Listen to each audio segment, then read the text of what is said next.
জোর করে কারো মনে জায়গা করে নেওয়া যায় না।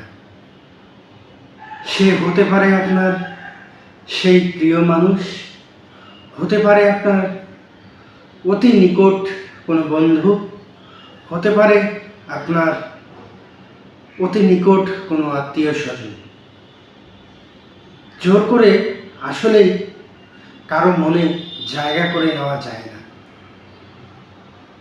আপনি জোর করছেন বা তাকে ফোর্স করছেন, কিন্তু আপনি তার মনে জায়গা করে নিতে পারবেন না। সে হয়তো সাময়িকভাবে আপনার সঙ্গে কথা বলছে বা সাময়িকভাবে আপনার সঙ্গে মিশছে, কিন্তু আপনি তার সঙ্গে যে জোর করে মিশছেন বা মেশার চেষ্টা করছেন, সেটা কিন্তু সে জানে বা বুঝে, সেটা বোঝার ক্ষমতা তার আছে। কিন্তু আপনি যে তাকে ফোর্স করছেন বা আপনি যে চেষ্টা করছেন, আপনি কিন্তু সফল হচ্ছেন না। কারণ জোর করে আদায় করলেও মন থেকে সত্যিকারের ভালোবাসাটা আসে না, সেই ভালোবাসাটা উঠে গিয়েছে। আপনি একবার নয়, দুইবার নয়, 100 বার নয়, 1000 বার নয়, লক্ষ বার নয়, আপনি কোটিবারও চেষ্টা করেছেন, কিন্তু তার মনে আপনি জায়গা করে নিতে পারেননি। কারণ জোর করে কোনো কিছু করা সম্ভব নয় বা জোর করে কোনো কিছু করা যায় না। আসলে আমরা পৃথিবীতে মানুষগুলো বড়ই অদ্ভুত। আমরা সব কিছু মানুষের কাছ থেকে জোর করে আদায় করতে চাই, কিন্তু যারা প্রকৃত অর্থে ভালোবাসতে জানে বা ভালোবাসা কি, ভালোবাসার তো আসলে কোনো ডেফিনিশন হয় না, কিন্তু ভালোবাসা যে কি এটা যে বুঝতে পারে, সে কখনো জোর করে না বা তাকে ফোর্স করে না। সে সেটা করতেই পারবে না, কারণ যে ভালোবাসতে জানে সে কখনো জোর করতে জানে না বা তার উপর শক্তি প্রয়োগ করে জোর করে কোনো কিছু আদায় করার কারণটা সে জানে না। আপনি যখন একজন মানুষকে ফোর্স করবেন বা জোর করে তার সঙ্গে মিশতে চাইবেন, হোক সে আপনার প্রিয় মানুষ, হোক সে আপনার খুব কাছের বন্ধু, বা হোক সে আপনার খুব নিকট আত্মীয়, আপনাকে পছন্দ করছে না যারা, আপনাকে যারা দেখতে পারছে না বা আপনার কথা শুনতে যারা আগ্রহী নয়, আপনি তাদেরকে শোনাতে চাচ্ছেন, আপনি তাদেরকে বলতে চাচ্ছেন বা আপনি তাদেরকে বোঝাতে চাচ্ছেন, কিন্তু তারা সেটি চাচ্ছে না। কিন্তু সে কথাটি আপনাকে সে বহুবার হয়তো বোঝানোর চেষ্টা করেছে, কিন্তু আপনি কখনো বুঝতে পারেননি, কারণ সে তো সামনে আপনাকে কিছু বলতে পারছে না, যাতে আপনি বিব্রতকর অবস্থায় পড়ে যান বা অপমানিত হন। আপনার প্রিয় মানুষ আপনাকে আর আগের মতো পছন্দ করে না বা আপনাকে আগের মতো আর ভালোবাসে না, তাকেও আপনি ফোর্স করছেন। ছেড়ে দিন না, থাকেন না একা, চেষ্টা করুন। জীবনে আপনিই পারবেন নিজেকে পরিবর্তন করতে। আপনি কেন মানুষকে জোর করবেন বা তার পিছনে পড়ে থাকবেন? এতে তো খারাপ দেখা যায়। আপনি প্রতিনিয়ত নিজেকে বদলানোর চেষ্টা করুন। আসলে আমরা মানুষের প্রতি মানুষের মায়া যে জন্মটা নেয়, এই মায়াটা আসলে অত্যন্ত ভয়ঙ্কর, মানে অত্যন্ত ভয়ঙ্কর। এর থেকে বড় নেশা মনে হয় আর পৃথিবীতে নেই।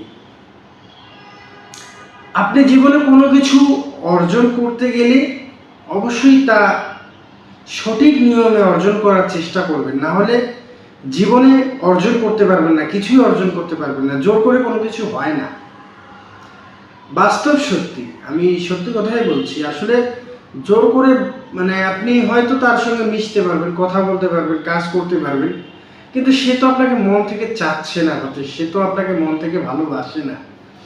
তাহলে তাকে ফোর্স করার কোনো প্রয়োজন আছে বলে আমার মনে হয় না।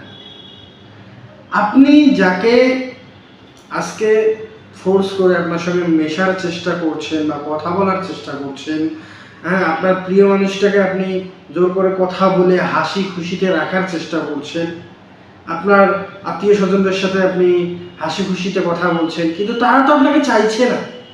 আপনি একটু নিজেকে গুছিয়ে নিন না, একটু কথা কম বলুন না, একটু চুপ থাকার চেষ্টা করুন না। শুনুন, একটা কথা বলুন, কথা বলা পারাটা বড় বিষয় নয়। আপনি কথা যত শুনবেন তত আপনি শিখবেন। মানুষের সামনে অনাবরত কথা বলাটা স্মার্টনেস নয়। আপনি যখন চুপ থাকবেন, কেউ জোর করছে কথা বলার, তখনও বলবেন। আপনার যদি মনে হয় যে এই জায়গায় এই পয়েন্টে এসে আমার কথা বলাটা উচিত বলে যদি আপনার কাছে মনে হয়, তখন আপনি কথা বলবেন। আসলে আমরা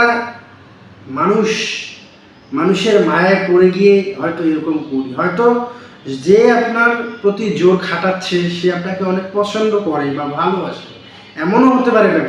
ব্যাপারটা যে নেগেটিভ হবে তাও না, পজিটিভও হতে পারে। যে আপনার সঙ্গে কথা বলছে বা যে তার নিকট আত্মীয় স্বজনের খোঁজ খবর নিচ্ছে, হ্যাঁ, জোর করে কথা বলার চেষ্টা করছে, হ্যাঁ, রাস্তা দিয়ে হেঁটে যাচ্ছে একটা মানুষের, সেই মানুষটা তাকে পছন্দ করে না, কিন্তু সে জোর করে কথা বলছে।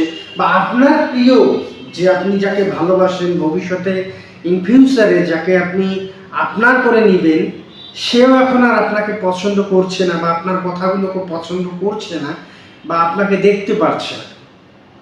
সেক্ষেত্রে আপনি অ্যাভয়েড করে চলুন, নিজেকে অ্যাভয়েড করবেন, মানে আপনাকে এড়িয়ে চলতে হবে, নিজেকে এড়িয়ে নিয়ে চলুন। কারণ সেও আপনাকে পছন্দ করছে না। কেন করছে না, কিসের জন্য করছে না, হয়তো সে সেই প্রশ্নের উত্তরটা দিতে পারবে। কিন্তু আমি আপনাকে এতটুকু বলতে পারি যে কখনো কাউকে বা কোথাও জোর খাটাবেন না, আপনার শক্তি প্রয়োগ করবেন না, জোর করে কথা বলার চেষ্টা করবেন না। নিজের অ্যাটিটিউড নিজের কাছে ধরে রাখার চেষ্টা করুন। নিজে যতটুকু অর্জন করবেন ততটুকুই কিন্তু আপনার সাথে থাকবে। আপনি ভালো করলে আপনার সাথে ভালো কিছু থাকবে, আপনি যদি খারাপ কোনো কিছু করেন আপনার সাথে খারাপ কোনো কিছুই হবে। তো সবসময় চেষ্টা করবেন ভালো কিছু করার বা ভালো কিছু পাওয়ার জন্য। আপনি জীবনে এমন কিছু অ্যাসেপ্ট করেন যেগুলো হচ্ছে আপনার না পাওয়াগুলো আপনি পেয়ে গিয়েছেন, ঠিক আছে? আপনি সেগুলোর প্রতি জোর খাটান যে না, আমার স্বপ্নটাকে আমাকে পূরণ করতে হবে। জেদ, জোর, শক্তি, আপনার লক্ষ্য স্থির করে এগিয়ে যান। কিন্তু কোনো মানুষের সঙ্গে, আপনার প্রিয় মানুষ হতে পারে, আপনার নিকটস্থ আত্মীয় হতে পারে বা আপনার ক্লোজ ফ্রেন্ড হতে পারে, আপনার বন্ধু হতে পারে, কারণ মানুষের মন মানসিকতা সব সময় এক হয় না, হতে পারে না। আপনাকে মনে রাখতে হবে আপনিও একজন মানুষ, সেও একজন মানুষ। এখন হয়তো আপনাকে সে পছন্দ করে না, লাইক করে না, সেজন্য হয়তো আপনার তার প্রতি যে ভালোবাসাটা ছিল সেটা কমে গিয়েছে আপনার প্রতি। সে আপনাকে অ্যাভয়েড করে চলে বা আপনার কথা পছন্দ করে না। আপনি তার প্রতি যে জেদটা খাটান সে সেটা পছন্দ করে না। আপনি আপনার প্রিয় মানুষের সাথে যে জেদ বা অধিকার আদায়ের জন্য যে জেদটা খাটান সেটা সে পছন্দ করে না। আপনার আত্মীয় স্বজনদের কাছে আপনি বিরক্তকর হয়ে গিয়েছেন, হতে পারে। আসলে ভালোবাসার মানুষের সঙ্গে আমি মনে করি জেদ করা উচিত না। তাকে ভালোবেসে আগলে রাখতে হয়, ভালোবেসে মন জয় করতে হয়। জেদ করে কখনো কোনো কিছু করতে হয় না, বা বল প্রয়োগের মাধ্যমে শক্তি দিয়ে কখনো কাউকে প্রতিহত করা যায় না। ভালোবেসে সুন্দর ব্যবহার দিয়ে মানুষের মনকে আকৃষ্ট করে তার সঙ্গে চলা উচিত। দেখুন, জীবনটা খুব একটা বড় নয়, আবার ছোটও নয়। এই অল্প একটু জার্নিতে আমরা অনেক ধরনের ভুল করে থাকি মানুষের সঙ্গে। সেই ভুলগুলো থেকে অবশ্যই আমাদেরকে বেরিয়ে আসতে হবে এবং বেরিয়ে আসার চেষ্টা করতে হবে। তো সকলে ভালো থাকবেন, সুস্থ থাকবেন, ইয়ো সাগরকে ফলো করবেন অবশ্যই জোর করে।